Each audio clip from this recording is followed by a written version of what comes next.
We'll learn now about approximate count distinct.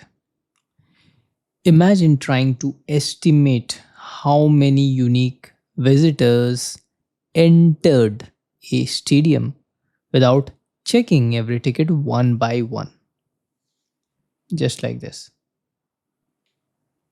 Approximate count distinct works the same way using algorithms to quickly estimate the number of distinct values in massive datasets. It sacrifices a little precision but delivers results much faster. This makes it perfect for scenarios where speed and scalability matters more than exact counts. Let's meet in our next lecture.